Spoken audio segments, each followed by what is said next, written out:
Vikramshila IAS coaching institute 14 बीघा Rishikesh. Modern history कर रहे थे हम लोग, आधुनिक भारत का इतिहास। उसमें आज हमने करना है रणजीत सिंह, महाराजा रणजीत सिंह। क्या करना है? उससे पहले 12 मिसलें याद करनी है सिखों की। 12 मिसलें सुना होगा आपने, मतलब कास्ट के रूप में भी लगाते हैं, जैसे मॉन्टेक सिंह एलूवालिया। दरअसल एलूवालिया जो है मिसल है, तो अपनी कास्ट लगा देते हैं वो लोग। मॉन्टेक सिंह एलूवालिया, तो एलूवालिया मिसल है। तो कौन कौन सी मिसल है? पहली है भंगी मिसल, इसे छज्जा सिंह ने स्थापित किया था। तो दोनों को याद रखना आपने, छज्जा सिंह का नाम याद करना है। बाद में भन्ना सिंह और हरि सिंह ने भंगी मिसल का नेतृत्व किया। इसका केंद्र अमृतसर, रावलपिंडी और मुल्तान आदि स्थानों में थे। दूसरा हो गया एलूवालिया, तो जस्सा सिंह एलूवालिया, जस्सा सिंह ऐसे करके याद करो। एलूवालिया, एलूवालिया के नेतृत्व में स्थापित हुई। इसका प्रधान केंद्र कपूरथला था।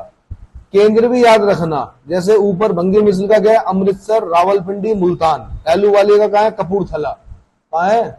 कपूरथला। अगली है रामगढ़िया, नंद सिंह संघानिया ने स्थापित किया था। बाद में इसका नेतृत्व जस्सा सिंह रामगढ़िया ने किया। इसका क्षेत्र जो था बटाला, दीनानगर और जलंधर दोआब के कुछ गांव थे इसके।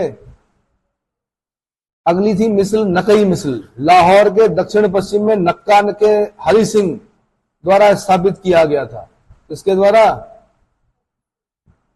एक नलवा थे, नलवा, हरि सिंह नलवा, सुना है उनका नाम? अगली कन्हैया मिसल, कान्हा कच्छ के जय सिंह के नेतृत्व में गठित। इस मिसल के क्षेत्र गुरदासपुर, बटाला, दीनानगर थे। यह रामगढ़िया मिसल से मिला जुला था। अगली थी उल्लेवालिया, उल्लेवालिया किसकी थी? गुलाब सिंह और तारा सिंह ग्यावा के नेतृत्व में इस मिसल की स्थापना हुई। रावी और सतलुज के उत्तर दक्षिण के इलाके इनके मध्य क्षेत्र थे। निशान वालिया, इसके मुखिया कौन थे? संगत सिंह और मोहर सिंह। इसके मुख्य क्षेत्र कहां थे? अंबाला और सतलुज के दक्षिण तथा दक्षिण पूर्व के इलाके। फैजल्लापुरिया या सिंहपुरिया मिसल, नवाब कपूर सिंह द्वारा स्थापित। जलंधर और अमृतसर जिले इसके क्षेत्र थे। करोड़ सिंधिया या करोड़ सिंहिया, पंजगाई के करोड़ सिंह द्वारा स्थापित। बाद में बखेल सिंह इसके मुखिया हुए। कलसिया के निकट यमुना के पश्चिम और होशियारपुर जिले में इस मिसल के क्षेत्र थे। अगला शहीद दीप सिंह, इस मिसल के शहीद मिसल दीप सिंह इस मिसल के अगुवा थे। बाद में गुरुबख्श सिंह के ने उत्तराधिकार ग्रहण किया। दमदमा साहिब और तलवंडी साबो इस मिसल के प्रमुख केंद्र थे। फुलकिया मिसल, पटियाला, नाभा और जिंद के सरदारों के पूर्वज फूल के नाम पर स्थापित। ये सरदार के 3 गुटों के मुखिया थे, पटियाला, नाभा, जिंद। क्वेश्चन बन चुका है भाई यूपी में, यहां से कौन सा? फुलकिया मिसल, पटियाला, नाभा और जिंद। कभी हिमाचल जाओगे, शिमला वगैरह जाओगे, नाभा हाउस मिलेगा आपको, वहां पर क्या मिलेगा? तो ये मिसलें हैं। ऐसे सुकर चकिया मिसल, चड़क सिंह ने अपने पूर्वजों के निवास ग्राम सुकरचक के नाम पर स्थापित किया। इसके अन्य नेता नवाब कपूर सिंह, जस्सा सिंह एलूवालिया थे। इसके प्रमुख क्षेत्र गुजरांवाला, बॉर्डर देखिए, बॉर्डर पिक्चर, गुजरांवाला और आसपास के इलाके थे। चड़क सिंह के पुत्र महासिंह ने अपने पिता का उत्तराधिकार संभाला और उसके बाद उनके पुत्र शेर पंजाब महाराजा रणजीत सिंह ने संभाला। तो उत्तराखंड में जो पूछा गया वो पूछा गया कि महाराजा रणजीत सिंह किस मिसल के थे? तो आंसर सुकरचकिया मिसल के थे। फुलकिया मिसल से पूछा जा चुका है कि 3 जो गुट थे वो कौन थे? पटियाला, नाभा और जिंद।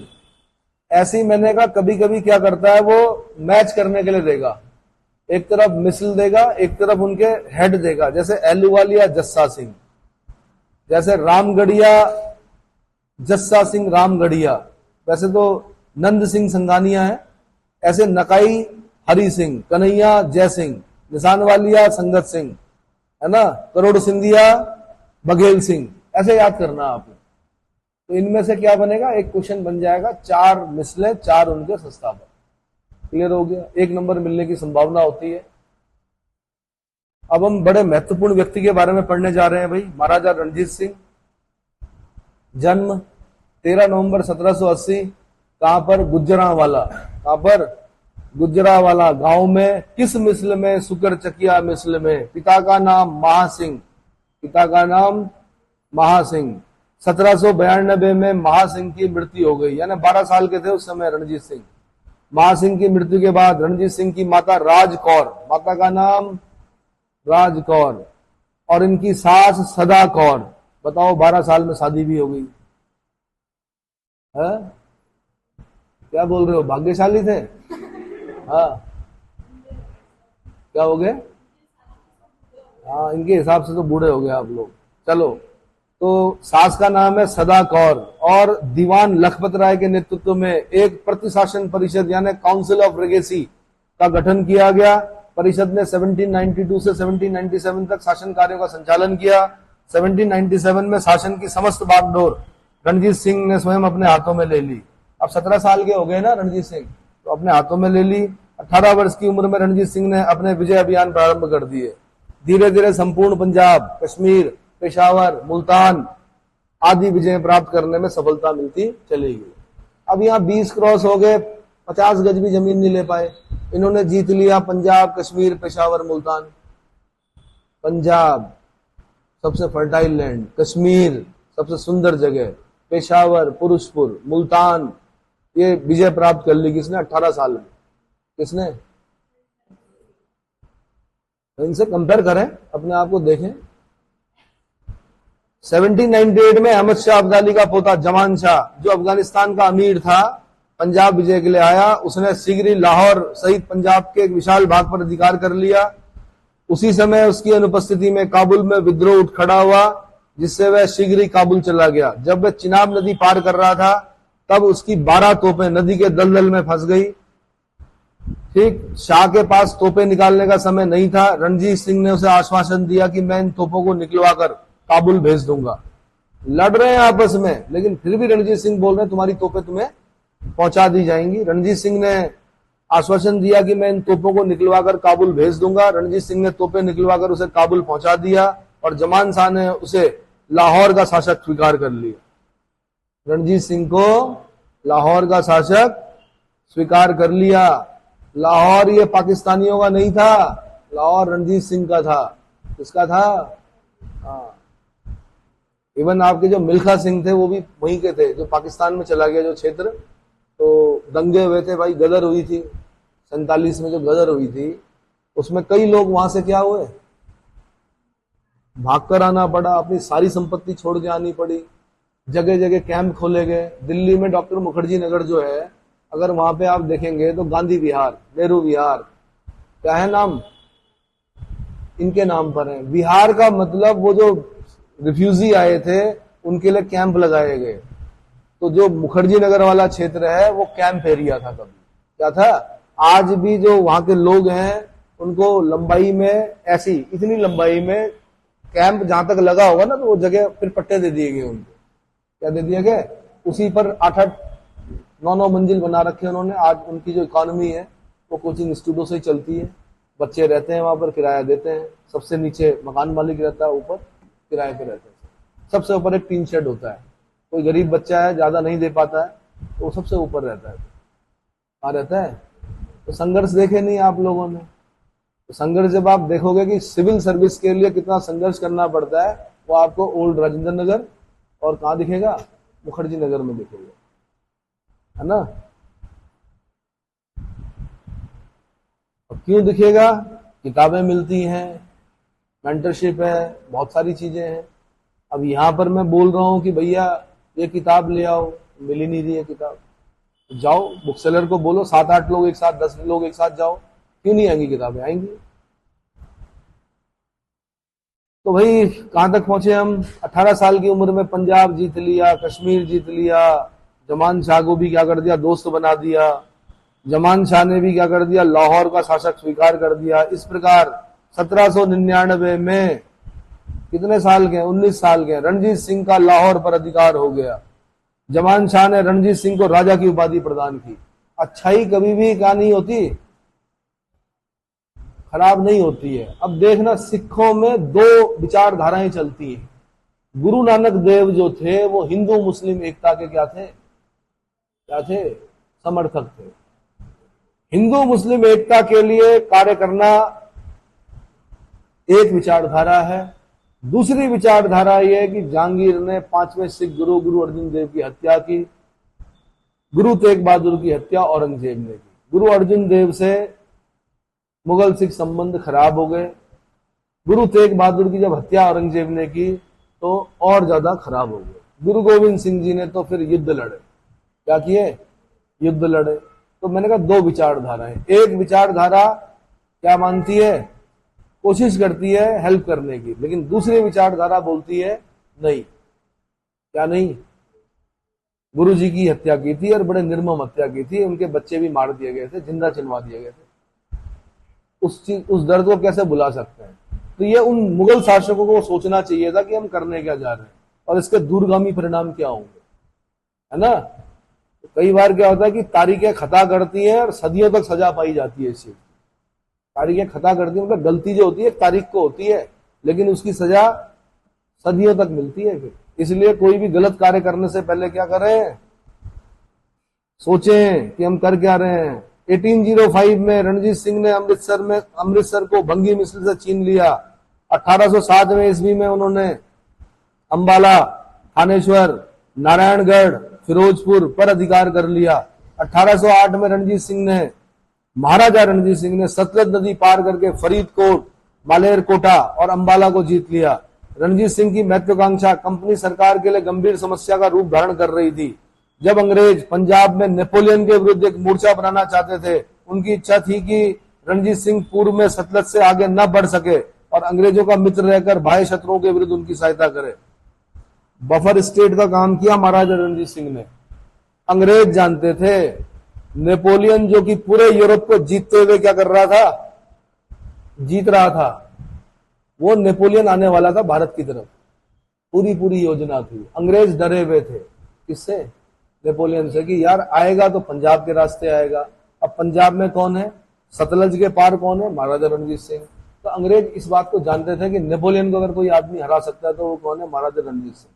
इसलिए इन्होंने जब तक नेपोलियन का खतरा बना रहा, रणजीत सिंह के साथ इन्होंने मित्रवत संबंध रखे। जैसे नेपोलियन का खतरा टला, थोड़ा रणजीत सिंह थोड़ा डाउन हुए, इन्होंने अपनी क्या दिखानी शुरू कर दी? अपना रंग दिखाना शुरू कर दिया। औकात शब्द ठीक नहीं होता है, अपना रंग दिखाना शुरू कर दिया किसने? अंग्रेजों ने। और धीरे धीरे मतलब नहीं बोलते एक पैटर्न पर चलते थे ये।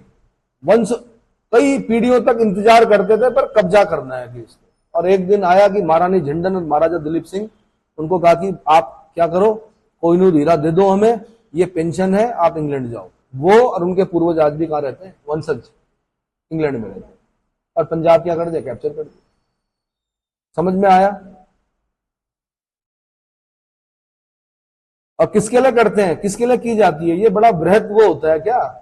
पीढ़ियों के लिए किया जाता है, सोच के लिए किया जाता है। एक आदमी की सोच को क्या करने के लिए? मतलब एक आदमी सोचता है ऐसा होना चाहिए भाई, क्या होना चाहिए? ऐसा होना चाहिए, और कई पीढ़ियां उस पर लग जाती हैं। बहुत सारे एग्जाम्पल आपने देखे होंगे। उधर से सोच रहा पाकिस्तान की हम कश्मीर को कैप्चर करेंगे, इधर की सोच है कि कश्मीर भाई हमारा है। अब तो तालिबान ने भी बोल दिया कि जो पाक ऑक्युपाइड कश्मीर है वो इंडिया का है। पूरे दुनिया में खलबली हो रखी है। और एक वो रास्ता जाता है अफगानिस्तान की तरफ ऊपर पीओके से, गिलगिट बाल्टिस्तान से एक टच करता है एक एरिया इसको, अफगानिस्तान को। अगर अफगानिस्तान हमें मित्र मानता है, हमसे सहायता चाहता है, ठीक है, और उसको भी पता है कि आतंकवाद से बहुत लंबा समय तक क्या नहीं चलेगा, बंदूकों से नहीं चला करते देश, किससे चलते हैं? समृद्धि से। और वो कौन दे सकता है? वो भारत दे सकता है। तो उनको उनकी बाध्यता है कि मित्रवत संबंध रखने पड़ेंगे, धार्मिक कारण कुछ भी। समझ में आया? चलो जी, कहां तक पहुंचे? फरीदकोट जीत लिया आपने, मलेरकोटा, अंबाला को जीत लिया। रणजीत सिंह की महत्वाकांक्षा कंपनी सरकार के लिए क्या बन गई? गंभीर समस्या। तो सतलज नदी के पार कौन? महाराज रणजीत सिंह। और इधर कौन? कंपनी, ईस्ट इंडिया कंपनी का शासन। तो जब तक किसका खतरा मंडराता नेपोलियन का, तब तक मित्रवत संबंध रहे। नेपोलियन का खतरा टला, नेपोलियन वाटरलू के फील्ड में हारा, नेपोलियन को सेंट हेलेना में कैद किया गया। अब उन्होंने रंग दिखाना शुरू कर दिया। उसी उद्देश्य से लॉर्ड मिंटो ने सर चार्ल्स मेटकॉफ को दूत बनाकर रणजीत सिंह के पास भेजा था। क्वेश्चन बना हुआ यहां से, किसने? लॉर्ड मिंटो ने सर चार्ल्स मेटकॉफ को दूत बनाकर रणजीत सिंह के पास भेजा था। अभी चार्ल्स मेटकॉफ दूत है, आगे चलकर गवर्नर भी बनता है। क्या बनता है? और कौन है ये? भारत में प्रेस की स्वतंत्रता का पिता है चार्ल्स मेटकॉफ। कौन है? इसको कहा जाता है भारत में प्रेस की स्वतंत्रता का पिता। लॉर्ड मिंटो कौन है? मिंटो फर्स्ट है ये वो नहीं है, मिंटो मार्ले सुधार वाला नहीं है। कहीं आप मिंटो समझेंगी तब तक जिंदा रहेगा वो, मिंटो मार्ले सुधार, ये दूसरा मिंटो है। और मिंटो से आजकल भारतीय लोग नाम रखते हैं अपने लड़के का, मिंटू। क्या रखते हैं? मिंटू, पिंटू, है ना। पहले नाम रखे जाते थे ध्रुव। क्या रखे जाते? ध्रुव। पहले नाम रखे जाते थे क्या? प्रहलाद। और क्या रखे जाते थे भाई? ओंकार। हाँ ठीक है। मेटकॉफ को दूत बनाकर रणजीत सिंह के पास भेजा। कुछ प्रारंभिक कठिनाइयों के उपरांत अंग्रेजों तथा रणजीत सिंह के मध्य 1809, याद करना पड़ेगा डेट, क्या? 1809 अमृतसर की संधि संपन्न हो गई। अब जो क्वेश्चन पूछेगा प्री में, पूछेगा अमृतसर की संधि में क्या क्या शामिल था। नंबर 1, सतलज नदी को रणजीत सिंह के राज्य की दक्षिणी सीमा मान लिया गया। कई बार इतने में काम चल जाता है कि ईस्ट इंडिया कंपनी और रणजीत सिंह के बीच में कौन सी नदी सीमा बनाती थी? आंसर सतलज, सतुद्री। सतलज के दक्षिण पूर्व की ओर सिख राज्य अंग्रेजों के संगठन में माने गए। लुधियाना में अंग्रेजी सेनाएं रखी गई। अंग्रेजों ने सतलज के उत्तर की ओर हस्तक्षेप नहीं करने का वायदा किया। क्या किया? कि हम सतलज के उत्तर में हस्तक्षेप नहीं करेंगे। रणजीत सिंह ने सतलज के पूर्व में राज्यों में हस्तक्षेप नहीं करने का वायदा किया, अतः पूरब के राज्य अंग्रेजों के पास चले गए। चलो जी। 1818 ईस्वी में रणजीत सिंह ने खड़क सिंह और दीवान चंद के सेनापतित्व में मुल्तान के दुर्ग पर अधिकार कर लिया। कश्मीर, अटक और डेरा जाट पर भी रणजीत सिंह ने अधिकार कर लिया। कश्मीर में अता मोहम्मद खां खेल का राज्य था। 1819 ईस्वी में महाराजा रणजीत सिंह ने खड़क सिंह तथा दीवान चंद के सेनापतित्व में पुनः एक विशाल सेना कश्मीर पर आक्रमण करने के लिए भेजी। इस सेना ने सुपेन के युद्ध में विजय प्राप्त की। अब सुपेन का युद्ध इंपॉर्टेंट हो जाता है। क्या? सुपेन का युद्ध किस किस के मध्य लड़ा गया? आंसर महाराजा रणजीत सिंह अता मोहम्मद खान, रणजीत सिंह की तरफ से खड़क सिंह और दीवान चंद। अतः कश्मीर का एक भाग सिख साम्राज्य के अधीन आ गया। इसके बाद 1821 ईस्वी में डेरा जाट, 1834 में पेशावर, पुरुषपुर, 1836 में लद्दाख पर विजय प्राप्त कर ली। लद्दाख तक का क्षेत्र किसके अंतर्गत था? सिखों के अंतर्गत था। 1836 ईस्वी में पश्चिमोत्तर सीमांत की समस्या काफी गंभीर हो गई। अफगानिस्तान का शासक दोस्त मोहम्मद रणजीत सिंह से पेशावर छीनना चाहता था तथा इस कार्य में वह अंग्रेजों की सहायता का इच्छुक था। यद्यपि रूस के बढ़ते हुए प्रभाव को रोकने के लिए दोस्त मोहम्मद से संधि करना अंग्रेजों के लिए अत्यंत आवश्यक था, किंतु रणजीत सिंह को भी वे लोग क्रुद्ध करना नहीं चाहते थे, इसलिए दोस्त मोहम्मद को सहायता देना अंग्रेजों ने स्वीकार नहीं किया। अब दोस्त मोहम्मद ने रूस से मित्रता स्थापित कर ली तो ऑकलैंड ने उसे पदच्युत करने के षड्यंत्र रचा और शाह शुजा को अफगानिस्तान का अमीर बनाने के लिए 1838 ईस्वी में एक त्रिपक्षीय संधि हुई। 3 पक्ष थे इस संधि में। इस संधि में महाराजा रणजीत सिंह भी सम्मिलित हुए। इस संधि के पश्चात ही प्रथम अफगान युद्ध प्रारंभ हो गया। प्रथम अफगान युद्ध। अफगानिस्तान में बड़ी दिक्कत है भाई, ना तो रूस वहां पर क्या कर पाया, अपना प्रभुत्व कायम कर पाया, ना अमेरिका कर पाया। और क्यों नहीं कर पाया? क्योंकि वहां के लोग जो हैं वो क्या हैं, संसाधन नहीं चाहिए उन्हें। एक तो भूगोल बड़ा कठिन है, ना तो अमेरिकन वहां पे लड़ पाते हैं, और जो अफगानिस्तान की समस्या है वो रूस और अमेरिका की ही दी हुई समस्या है। अगर ये देश इस क्षेत्र पर क्या ना करते, अपना अपना प्रभुत्व कायम करने का प्रयास ना करते, तो अफगानिस्तान कुछ और होता है। ठीक है। 1831 ईस्वी में भावलपुर की विजय के उपरांत रणजीत सिंह ने कुछ बलोच प्रदेशों पर अधिकार कर लिया और शिकारपुर तक उसका राज्य फैल गया। शिकारपुर संधि का व्यापारिक द्वार था, शिकारपुर सिंध का व्यापारिक द्वार था तथा यहां पर अधिकांश जनता सिख होने के कारण महाराजा का अधिकार सरलता पूर्वक हो सकता था। परंतु अंग्रेजों के हस्तक्षेप के कारण महाराजा को अपनी योजना समाप्त करनी पड़ी। 1831 ईस्वी में महाराजा रणजीत सिंह ने लॉर्ड विलियम बेंटिंग के सम्मुख सिंध के अमीरों से संधि कर ली तथा महाराजा की सिंध विजय की आकांक्षा में का अंत रोपड़ की संधि द्वारा हो गया। बिना सिंध के हिंद नहीं, बिना सिंध के, अब सिंध भले ही पाकिस्तान में हो भाई, लेकिन सिंध तो हिंद का ही है, इसका है। अब उसके लिए प्रयास करने हैं आप लोगों ने, हमारा टाइम तो गया। 1838 ईस्वी में सिंध में एक ब्रिटिश रेजिडेंट रख दिया गया। अच्छा, रोपड़ की संधि याद करनी है आपने, रोपड़ की संधि है ना। 1838 में सिंध में एक ब्रिटिश रेजिडेंट रख दिया गया जिससे पंजाब उस पर अपनी लोलुप दृष्टि न डाल सके। 1839 में महाराजा रणजीत सिंह की मृत्यु से सिखों की सिंध विजय की आकांक्षा पर तुषारापात हो गया। तुषार बोलते हैं पाले को, क्या बोलते हैं, पाला पड़ता है तो सब खत्म हो जाता है। तो महाराजा रणजीत सिंह कितने साल जिए खाली, हाँ जी 58 साल में इनकी मृत्यु हो गई। एक आंख चली गई थी इनकी युद्धों में, पता है आपको, ठीक है। तो भाई ये है, सिंध को नहीं जीत पाए, तो बिना सिंध के हिंद नहीं। अगला, अंग्रेज सिख संबंध, अंग्रेज सिख संबंध। रणजीत सिंह ने सर्वदा अंग्रेजों से अच्छे संबंध बनाए रखने का प्रयत्न किया, चाहे उनकी आंतरिक भावना अंग्रेजों के प्रति कुछ भी रही हो। उन्होंने 1809 में अमृतसर की संधि का निरंतर पालन किया। 1814 से 1861 ईस्वी में आंग्ल नेपाल युद्ध और 1824-26 में आंग्ल बर्मा युद्ध के अवसर पर अंग्रेजों को प्रारंभ में बहुत कठिनाई हुई थी, परंतु रणजीत सिंह ने उन्हें लाभ उठाने का कोई प्रयत्न नहीं किया। आंग्ल नेपाल युद्ध से भी हिल गए थे कौन, अंग्रेज।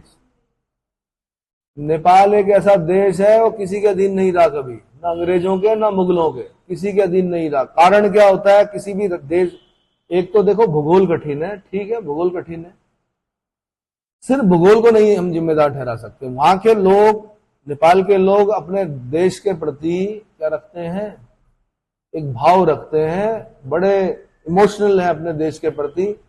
अगर हाथ में खुकरी हो और सामने वालों के पास क्या हो, तोपें हो, तो भी वो पीछे नहीं हटते। ये नहीं बोलते कि जी हमारे पास संसाधन नहीं है, वो खुकरी से ही लड़ेंगे, तोपों के मुंह काट देंगे वो, क्या। इसीलिए अंग्रेज भी डर गए थे नेपाल से युद्ध करते हुए, दूसरा बर्मा से युद्ध करते हुए, तीसरा अफगानियों से युद्ध करते हुए। तो मार मार के भगाया अफगानियों ने किनको, अंग्रेजों को। अंग्रेजों का जो झंडा, मतलब जो एक वो था ना कि इन्हें कोई हरा नहीं सकता, अफगानियों ने बताया कि संसाधनों से कुछ नहीं होता। हमारे इतिहास में तो लिख दिया गया ना कि हमारी सेनाएं व्यवस्थित नहीं थी, ये बड़ी अनुशासित सेनाएं थी। हारने के बाद कुछ भी बहाने बनाए जा सकते हैं। कुल मिला के आपको ये मान के चलना पड़ेगा कि आप अगर हार रहे हो तो आप निकम्मे हो, क्या हो। तब ये मत बोलो कि बारिश आ गई थी, धनुष में तीर नहीं लगा, प्रत्यंचा नहीं चढ़ी, है ना, आग आदमी के बीच की लड़ाई, ऐसा कुछ नहीं होता। लास्ट तक लड़ना पड़ता है। अगर आप लास्ट तक लड़ रहे हो तो ही जीतोगे, नहीं तो नहीं जीतोगे। तब फिर प्राण नहीं देखे जाते उसमें कि मैं मर जाऊंगा तो क्या होगा। युद्ध क्षेत्र में अगर आपने ये सोच लिया कि क्या होगा, छोटे छोटे हैं अभी, लड़ नहीं पाओगे, ठीक है। नेपाल में है ऐसा, आपने माणिक शाह का भी सुन ही लिया होगा, सुन लिया कि अगर कोई ये बोल रहा है कि मुझे मृत्यु से डर नहीं लगता है, तो वो झूठ बोल रहा है या वो गुरखा है। समझ में आया। चलो आगे। तो भाई आंग्ल नेपाल युद्ध 1814 से 1816, इस अवसर पर महाराजा रणजीत सिंह अंग्रेजों पर आक्रमण कर सकते थे, या जब आंग्ल बर्मा युद्ध चल रहा था 24 से 26, 1824-26, तब वो क्या कर सकते थे, फायदा उठा सकते थे। लेकिन नहीं उठाया, किसने, महाराजा रणजीत सिंह ने।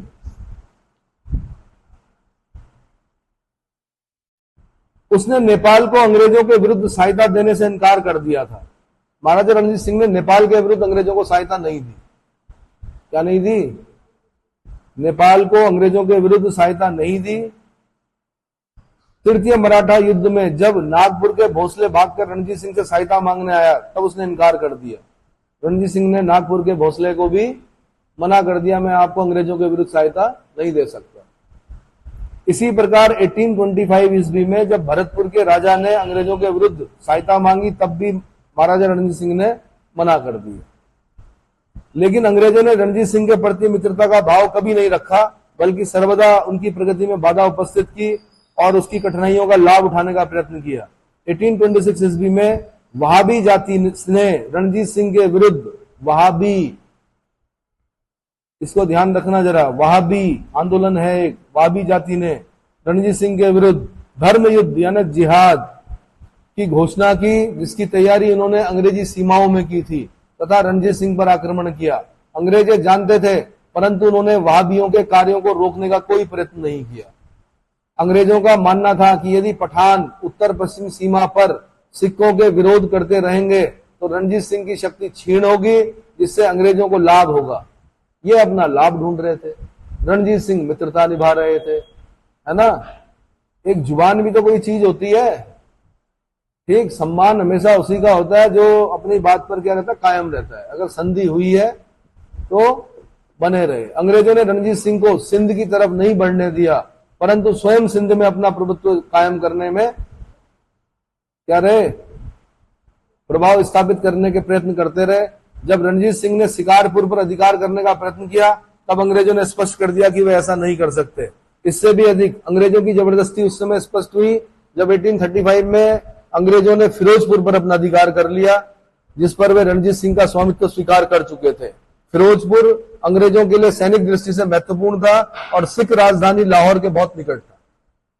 क्या था?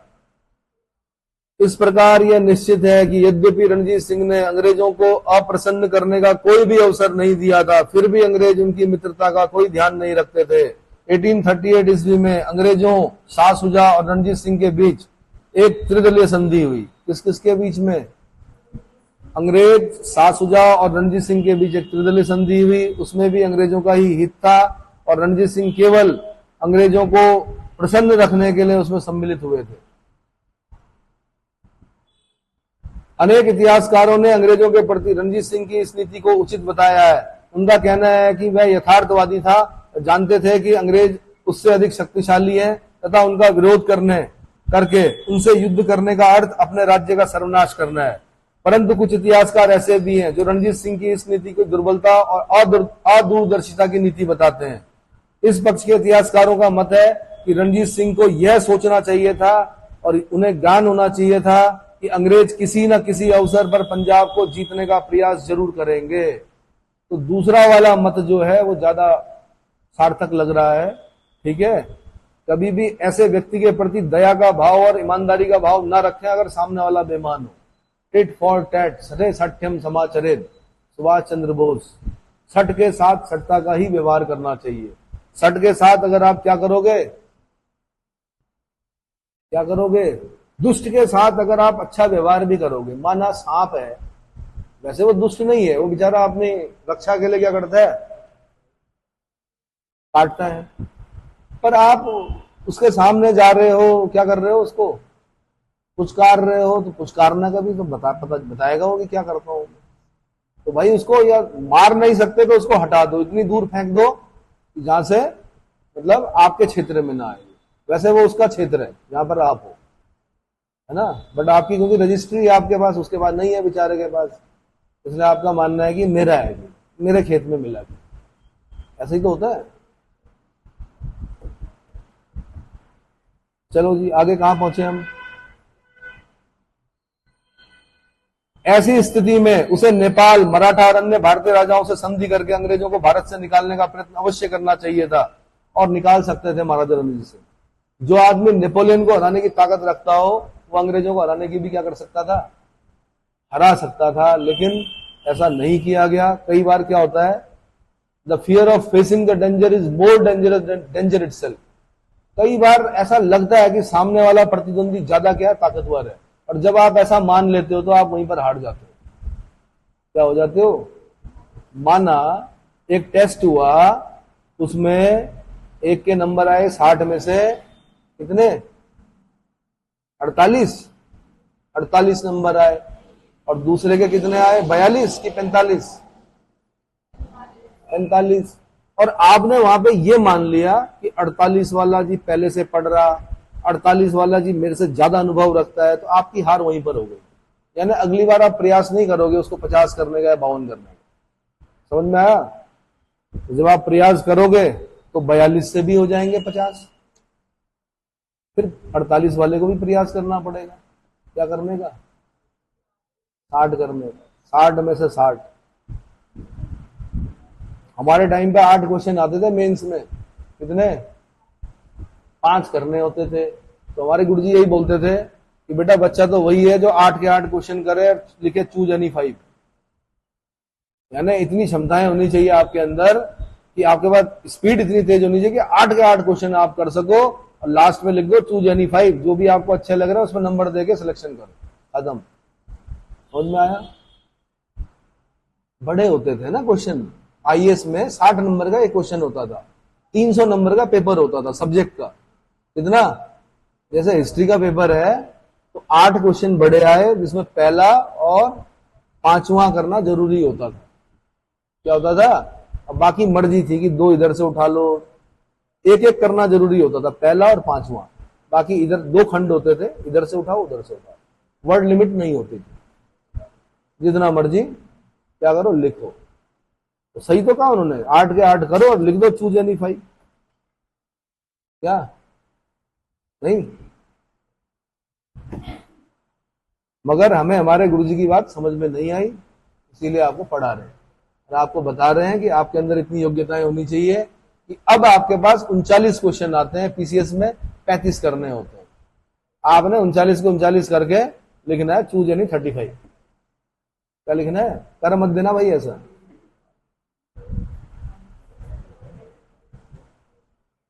रणजीत सिंह का प्रशासन, रणजीत सिंह का प्रशासन अभी पढ़ेंगे। प्रशासन, हाँ जी, ठीक है, रोक दो।